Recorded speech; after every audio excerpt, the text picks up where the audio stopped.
이번 시간에는 C++에 있는 disjunction 메타 펑션에 대해서 알아보도록 하겠습니다. 역시 표준 라이브러리에 disjunction이라는 메타 펑션이 있습니다. disjunction 메타 펑션은 컴파일 시간에 불연산을 수행하는 메타 펑션이에요. 대표적으로 이제 OR 연산을 수행을 합니다.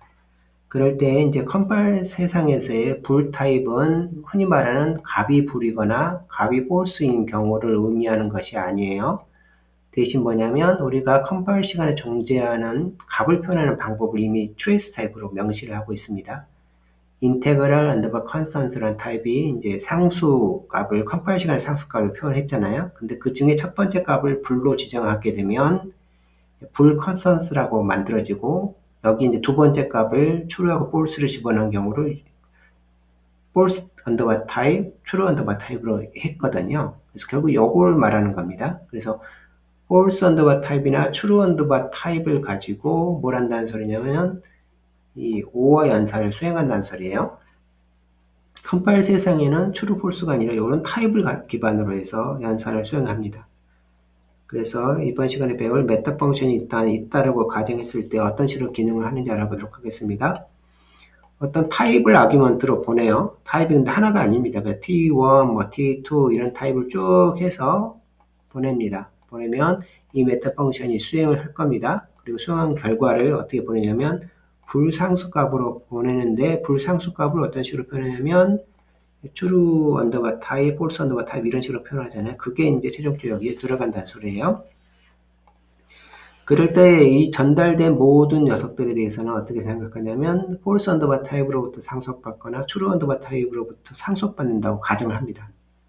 그래서 모든 여기 중간에 연산을 하다가 하나라도 true underbar type로부터 수행한다는 걸 알게 되면 그때 그 타입을 어떻게 하냐면 그 타입을 여기다가 던져줘요. 이렇게 true underbar type로부터 상속된 거를 확인하면 만약에 전체를 다 했는데 true underbar type이 없다 그러면 이제 false underbar type로 이거를 설정해 줍니다.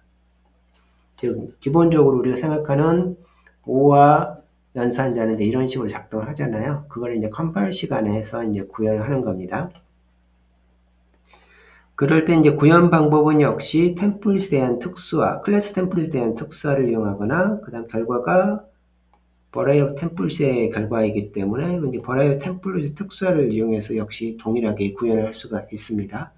그럴 때 이제 여기를 보게 되면 특수화 구문을 보면 이런 식으로 설계가 되어져 있어요. 이제 마지막부터 보게 되면 이게 하나 이상이라는 뜻이거든요. 하나 이상 이런 뜻이고 얘는 하나라는 뜻이에요. 그 소리는 뭐냐면 하나인 경우는 무조건 이쪽으로 간다는 소리예요.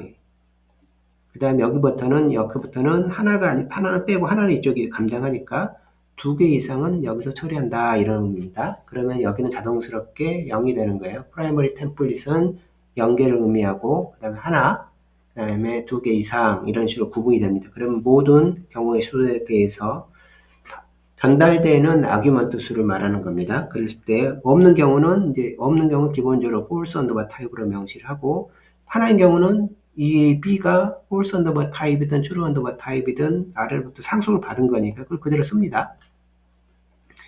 그 다음에 이제 2개 이상의 경우에 대해서는 어떤 식으로 구현하냐면 일단 요 첫 번째 값을 확인합니다. 첫 번째 값이 true이다.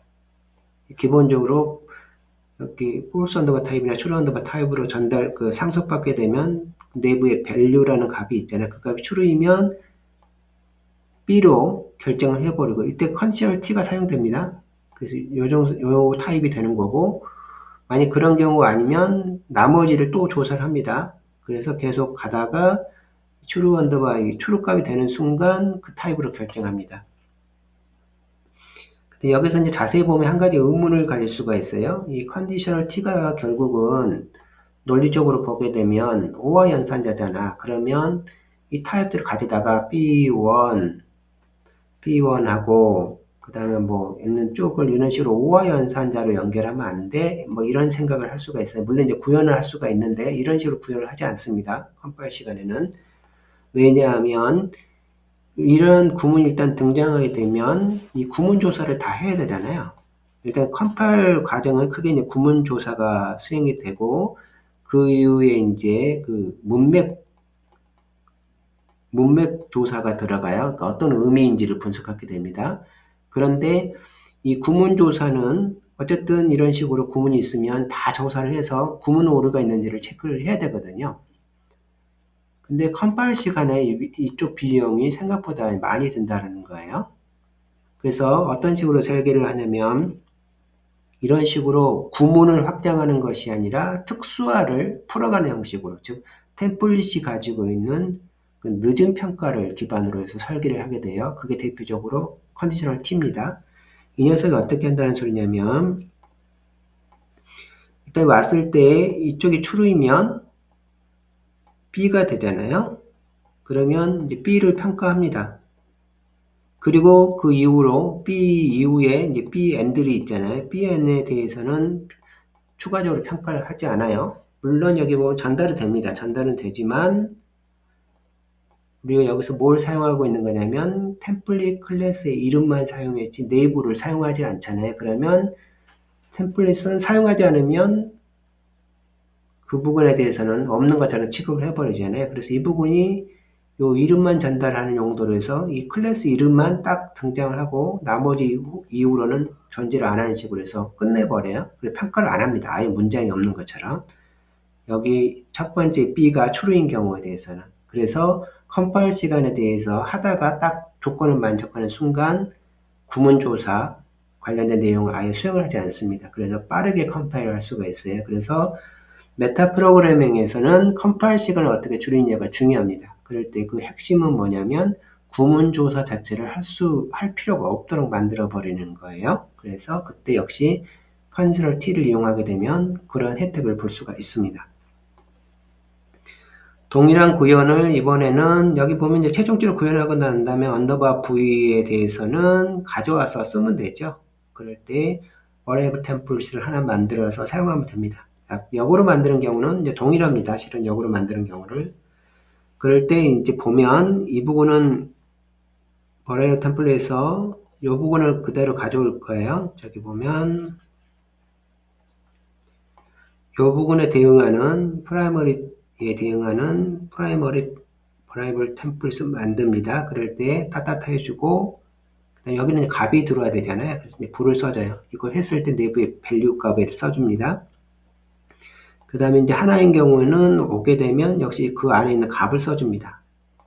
그 다음에 이제 여러 개 오는 경우에 대해서는 이제 컨디셔널 T를 어떻게든 이용을 해야 이제 이점을 가져갈 수 있으니까 true이면 B를 만들고 그 다음에 그 아닌 경우에 대해서는 이쪽으로 갑니다. 그래서 타입을 풀어요. 이런 식으로 타입을 쭉 푼 다음에 왜냐하면 우리는 여기에 있는 그 결정된 타입에 대한 밸류를 얻어야 되잖아요. 그래서 이렇게 한 결과에 대해서 밸류를 얻어서 넣게 되면 끝나는 겁니다. 이런 식으로 해주고 그 다음에 거꾸로 클래스 템플릿에 대한 프라이머리를 만들고 불 컨스턴스를 사용합니다. 첫 번째 값이 이제 불로 이미 들어가 있죠.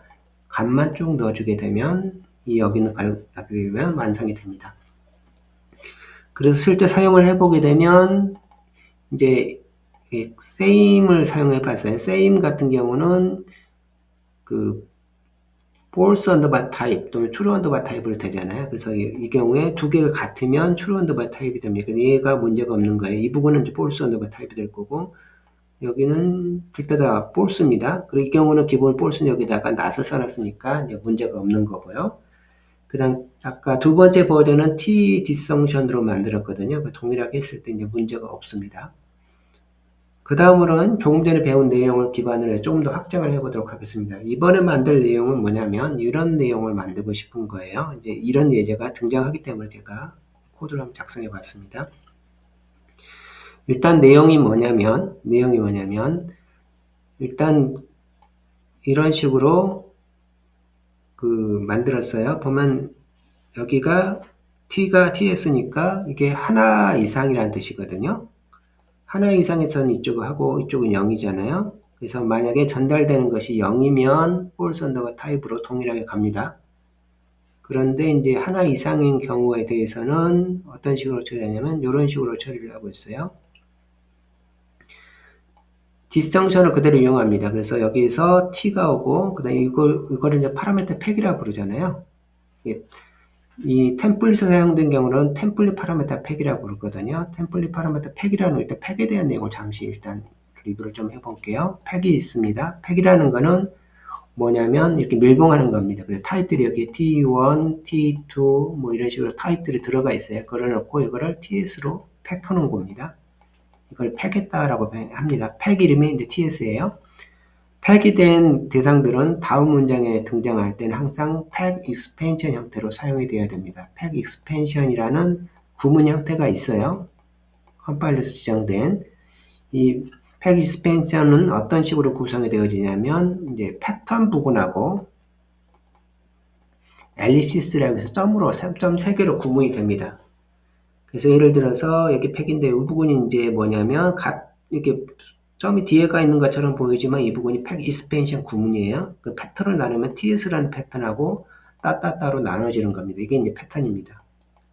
그러면 일반적으로 패턴을 어떤 식으로 표현을 하냐면 리스트 형식. 리스트라는 거는 콤마를 기준으로 한다는 거예요. 그래서 여기는 T1을 가져오면 그 T1을 어디다 넣냐면 여기 위치에다 넣어요. 팩 이름 위치에다 넣고 그 다음에 이렇게 딱 찍어준다는 소리예요. 그 다음 두 번째 들어와서 이렇게 딱 찍어주고 이렇게 해서 이 부분이 패턴을 중심으로 해서 꺼내온 데이터를 쫙 리스트화 시켜요.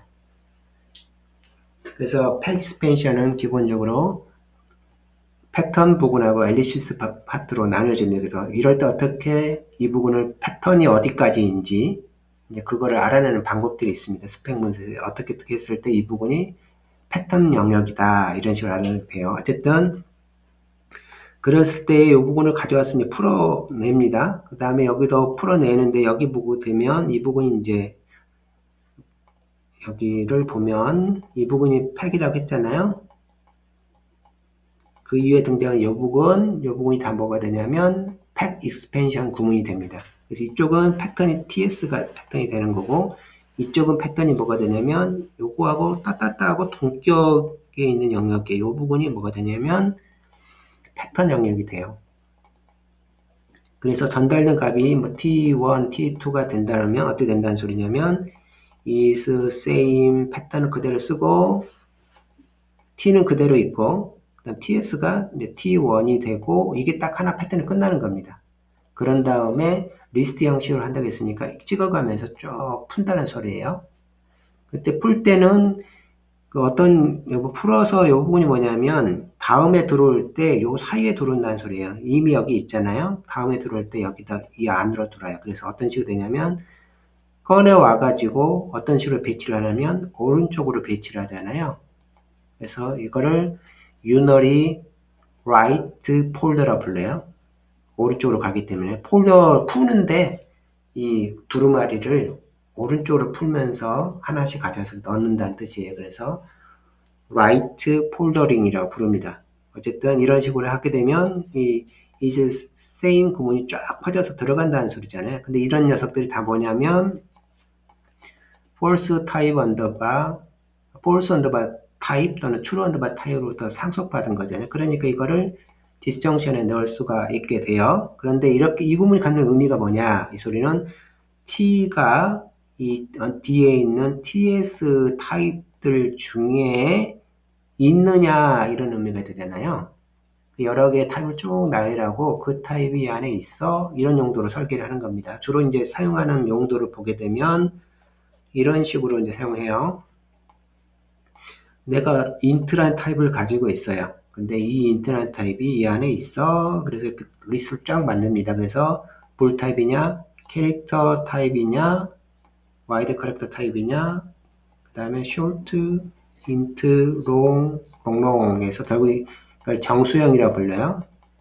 정수형 타입 중에 하나냐, int가 이런 용도로 사용합니다. 그럴 때도 역시 뭘 사용하냐면 이 disjunction을 이용을 하고 그 다음에 그때 전달되는 값을 그 전달된 값하고 파라미터 팩을 갖고 와서 expansion 구문을 만드는데 패턴으로 is same을 만들게 되면 이런 타입이 이 뒤에 있는 항목에 있어요를 쉽게 구현할 수가 있습니다. 우리가 대표적으로 사용하는 것이 정수형 타입이냐, 부동수점 타입이냐, 이럴 때 용도로 사용합니다. 그럴 때 역시 disjunction이라는 이 메타 펑션이 사용이 됩니다.